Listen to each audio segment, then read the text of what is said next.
We're getting close to Chanuka. Coming next week, B'ezrat Hashem, on Wednesday. Yom Revi'i.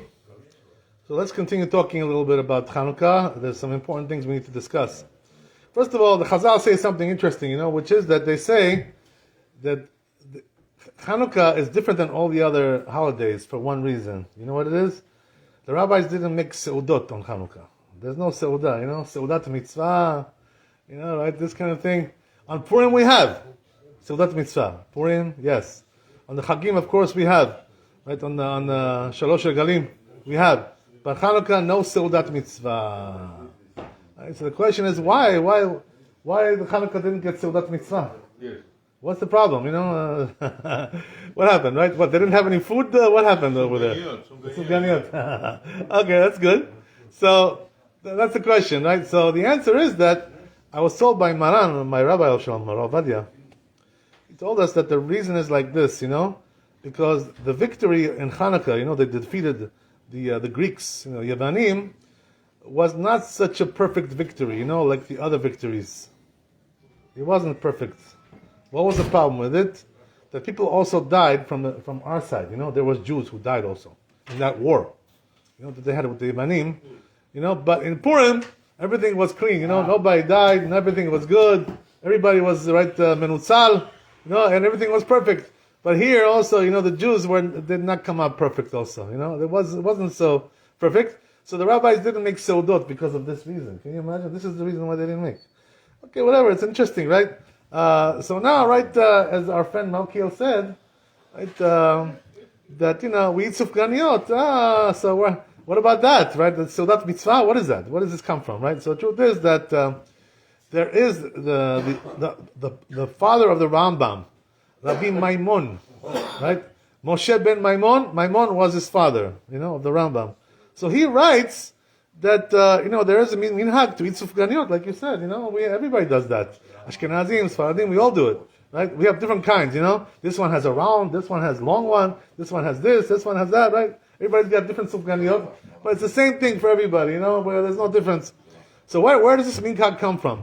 So the truth is, right, they say that it comes from the fact that we make them in oil, So this is the zecher for the shemen of the Chanuka, the oil.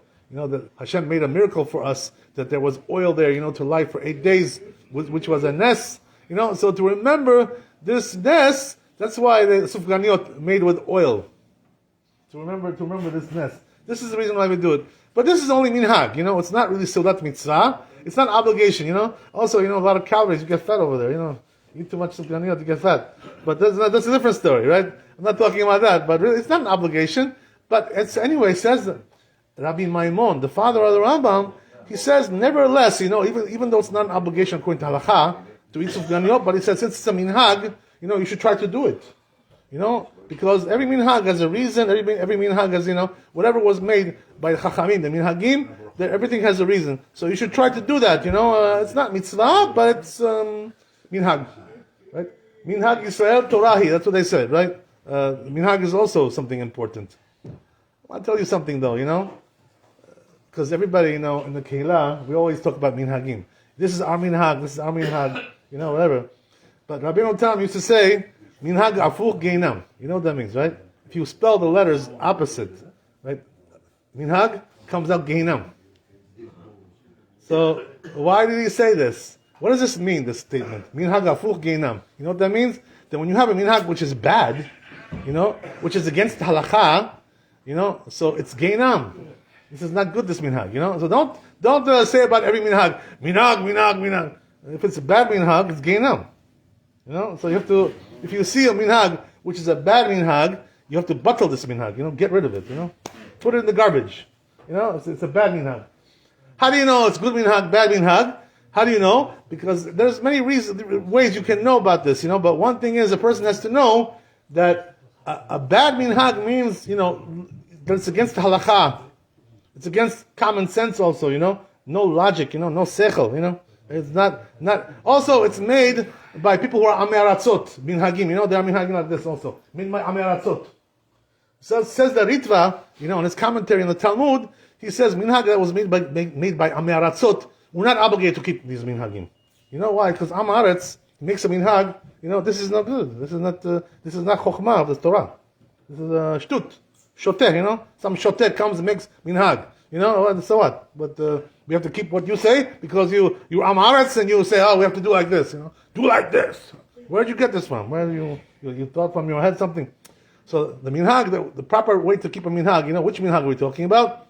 Minhag that was made by the chachamim. This is a good minhag. Chachameh ador, chachameh keilah, right? The keilah, the chacham of the keilah made this minhag 500 years ago, 300 years ago, because he thought that this was the right thing to do for the keilah. This is a good minhag. But minhag shel amei aratzot, get rid of it.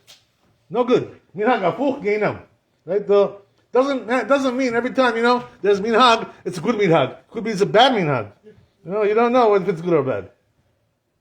That's why, that Maran, Rabbi, my rabbi, he spent a lot of time in his life, looking at the minhagim, many minhagim, especially of the Saradim, this keilah, and he said about many minhagim, this is good, this is no good, this is good, this is no good, So a person has to go through, these minhagim and make sure that he's doing the right thing, because not every minhag is gold, zahav, treasure, It's not like that. There are some minhagim which are bad, minhag afuch geinam. That's what Rabbeinu Tam used to say. So a person has to understand, right? But this one is a good minhag, sufganiyot. It's a good one. Why? Because it was made by Chachamim, as it says in Rabbi Maimon, the father of the Rambam. So we should keep it, Baruch Hashem, but don't think it's an obligation, to get fat, have 5 sufganiyot every day, you don't have to. If you have 1 or 2, that's also good. Not too much. It's not like the more you eat, the more mitzvah there is, Doesn't work that way. Okay, so that's it regarding that. So, but the seudot we don't have, So that means that we don't, have a seudah, with meat, and this and that for the Chag Chanuka. We don't make. But it says the Ramah something interesting, right?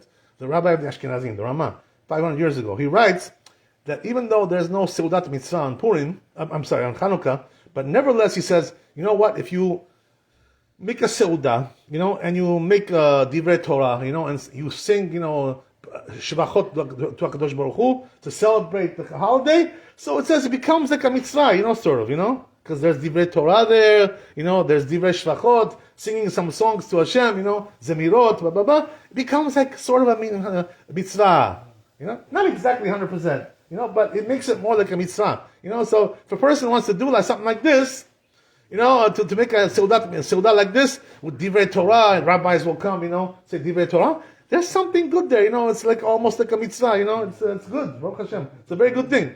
That's not bad, nothing wrong with that. There's also another thing, that people like to do on Hanukkah, they like to make parties, mesibot, right? They bring music, band, right? All kinds of good stuff, right? I remember in the old days, at the Bukharian shul over there in 71st, the old building, I'm not talking about the new one, right? The new one is a fancy building there. The old one was a simple thing, but the truth is, in that old one, it was a very good, keilah there, it was a nice place. Anyway, right over there, I remember, we used to make Hanukkah parties, they used to bring a band, piamentas, they used to play over there, and we used to make a party. It was very nice, it was beautiful, So it's a nice thing, to make a party on Hanukkah. Nothing wrong with that. It's not really obligation, you don't have to make a party, but it's good, to make because people come and dance, they hear music, they do simcha. It's nice, it's a good thing. Not obligation, it's good, Baruch Hashem.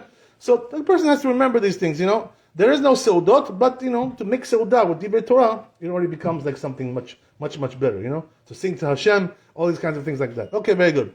So regarding that, right, we understand. Now, what about, Hanissim, the prayer Hanissim, right? So the rabbis were metaken to say this prayer Hanissim in several places, right? In Birkat HaMazon, number 1, right? And also number 2, when we do the Amidah. All the Amidah, every Amidah has Hanissim. Right, that's the way it is. So why is that? Because even though the Chachamim didn't make seudot on Chanukah, but what they made is to praise Hashem, That's why every day we do Hallel also. Full Hallel, right? Full Hallel. Right. Gomrim at Hallel, right? Not Chatzi Hallel, right? Not the half Hallel. Every day we finish it, right? So that's, praises to Hashem, and also on Hanissim, we're praising Hashem, right? So the Chachamim said, to praise Hashem for the victory, that we had against the Yevanim, right? For the miracles that Kadosh Baruch Hu made for us. There was 2 miracles there. One was the Shemen, and the other one was the Milchama, the war. What happened, right? There was one mishpacha over there of Kohanim, You know, the Chashmonaim they used to call them, right? You know, and he had 12 sons. You know, so there was one family, Mishpacha. You know, and they say, it says in the book Biam Loez, that the Yevanim, you know how many people they had in their army? You want to take a guess how much they had? 1 million people they had. You know, they came with 1 million people. Can you imagine?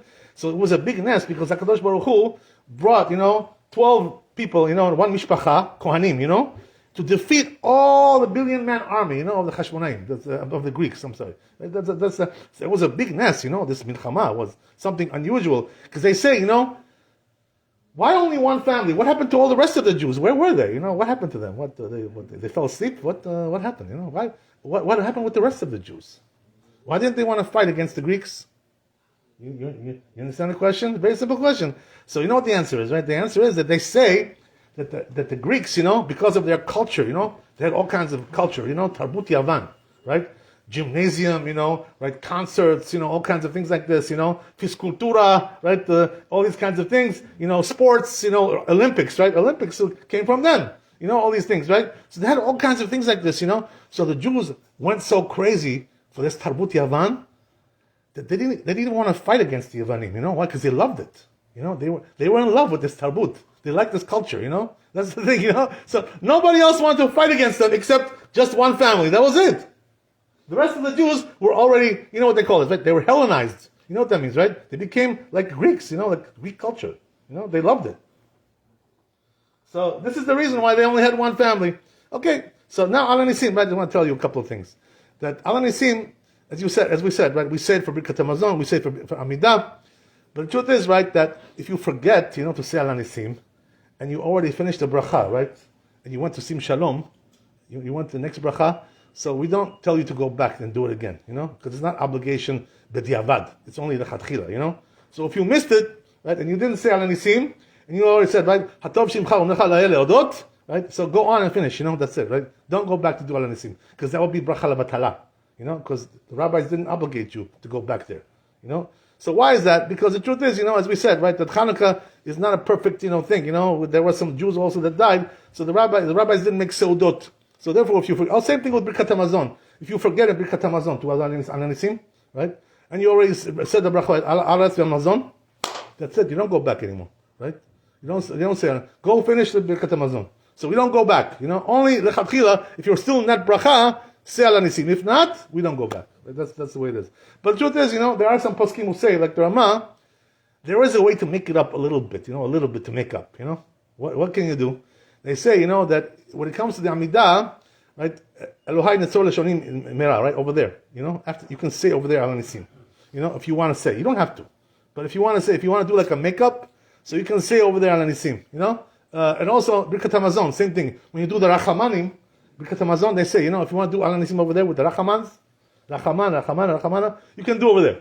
But it's not really where the rabbis are metaken, So this is not the real mitzvah, but it's like, makeup, whatever. If you want to do it, you can do. You're not obligated to do this. If you want to do it, Hashem bless you, right? God bless you.